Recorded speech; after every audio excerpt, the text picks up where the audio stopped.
Baik, Assalamualaikum warahmatullahi wabarakatuh. Selamat ketemu lagi di pertemuan kedua pada saat pagi hari ini. Semoga semua dalam keadaan sehat. Pertemuan kedua ini kita akan membahas dua modul sekaligus, ya, dua modul sekaligus. Harapannya apa? Karena ternyata sekarang BUT memberikan apa itu kebijakan yang berbeda lagi. TT itu diberikan setelah per tutorial kedua.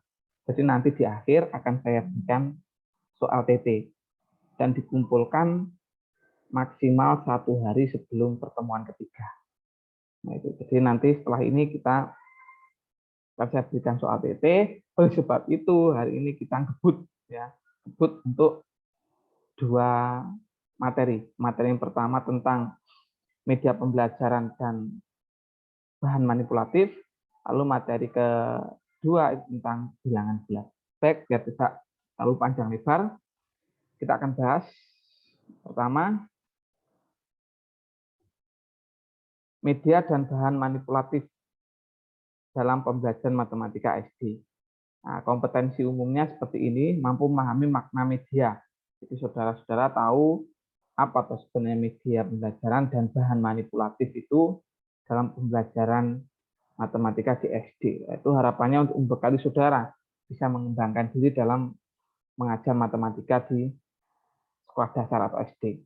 Kompetensi khususnya sudah mampu menjelaskan, memilih, dan memutuskan penggunaan media dan bahan manipulatif mana yang harus saudara gunakan. Media dalam pembelajaran matematika itu definisinya adalah alat bantu pembelajaran.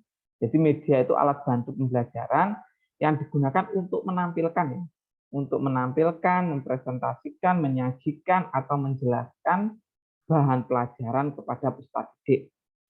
Tetapi alat-alat itu bukan bagian dari pelajaran. Jadi bukan bagian dari pelajaran.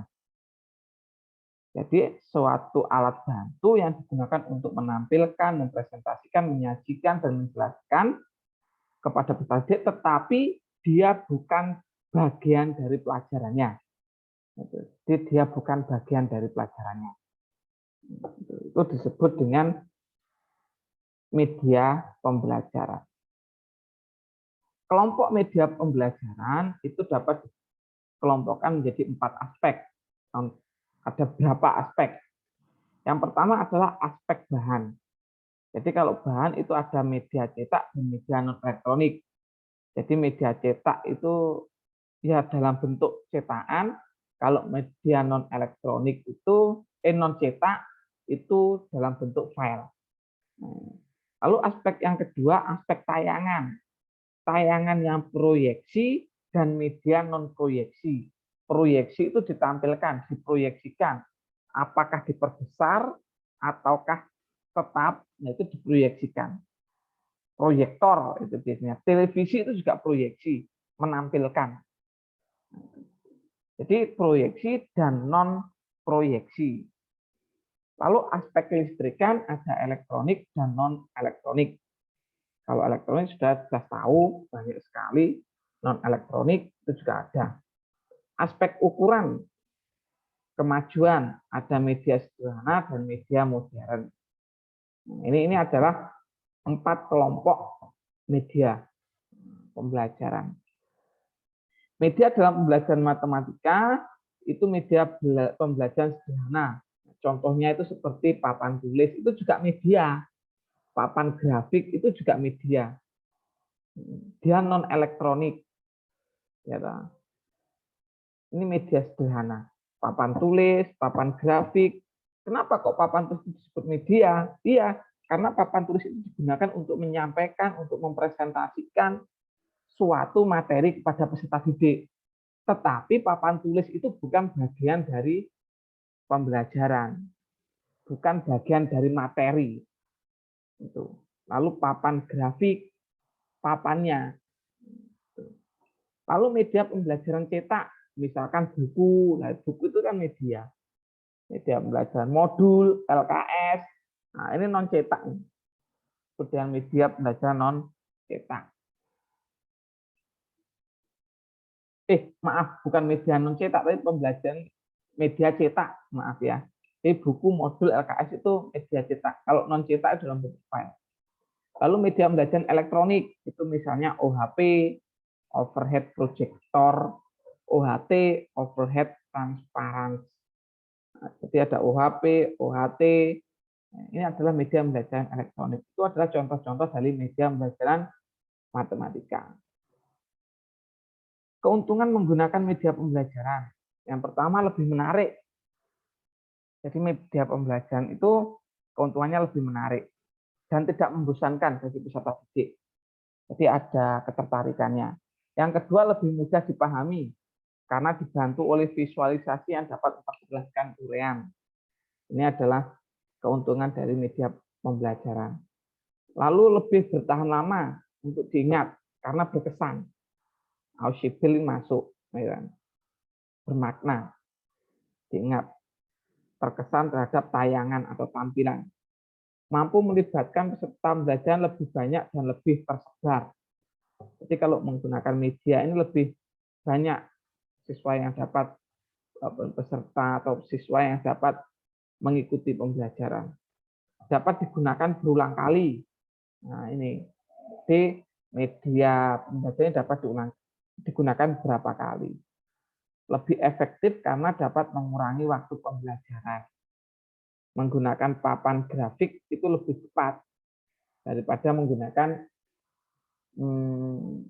papan tulis. Papan tulis kan harus menggambar. Kalau ada papan grafik itu lebih mudah. Jenis-jenis media pembelajaran, di situ ada papan tulis, papan grafik, papan tempel, media cetak, kalkulator. Kalkulator itu juga media pembelajaran.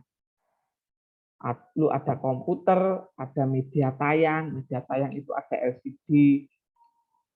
LCD TV itu, lalu ada LCD proyektor, itu disebut dengan media tayang. Itu disebut dengan media pembelajaran. Jadi dalam pembelajaran ada medianya yang digunakan untuk menyampaikan. Ingat ya, media pembelajaran itu ada sesuatu yang digunakan untuk menyampaikan materi. Lalu berbeda dengan bahan manipulatif.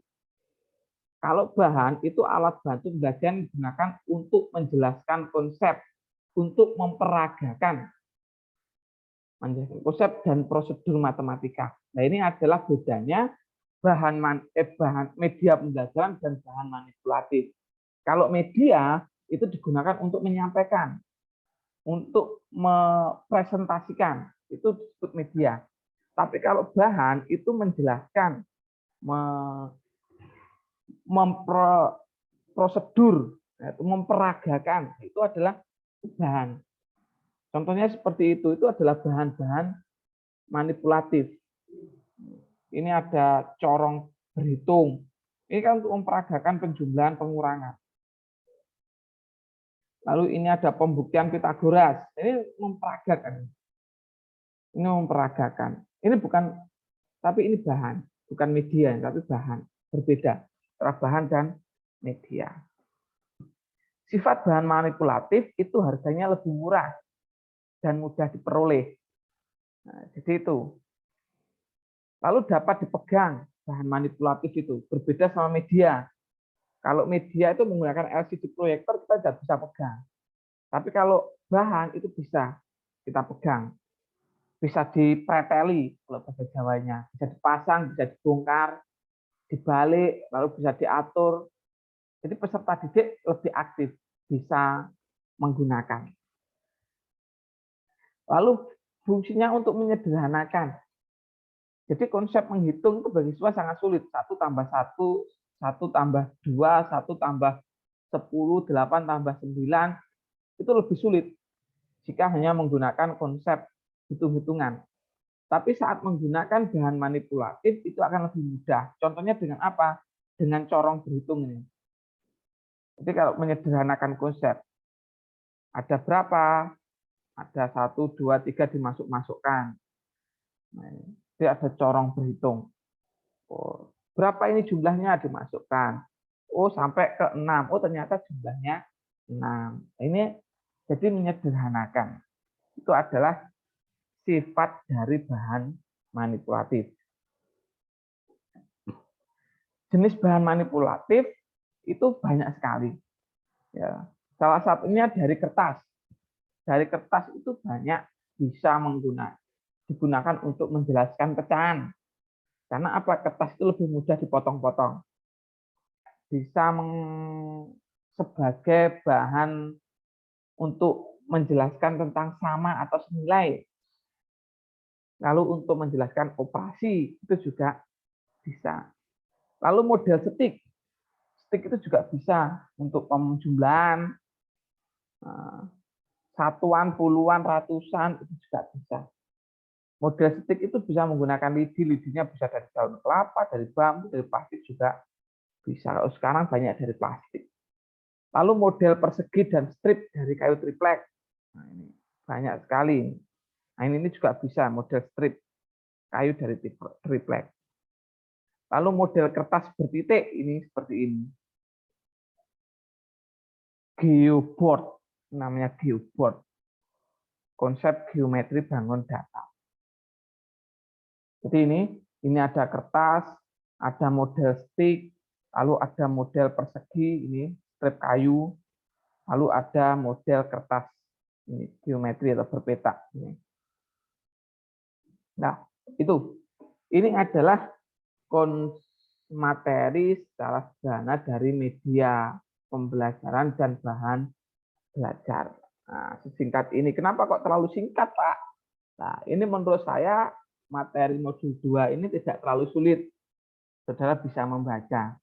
Sebenarnya ini dilewati pun juga tidak apa-apa. Karena apa ya, intensitas kesulitannya itu lebih tidak terlalu sulit lah. Karena apa, ini saudara baca bisa. Semua di mana itu? Di modul itu sudah ada. Saudara baca, saya yakin saudara sudah baca. Karena apa? Kemarin saya kasih tugas untuk membuat resume. Baik, ini saja penjelasan singkat saya tentang media pembelajaran dan bahan manipulatif.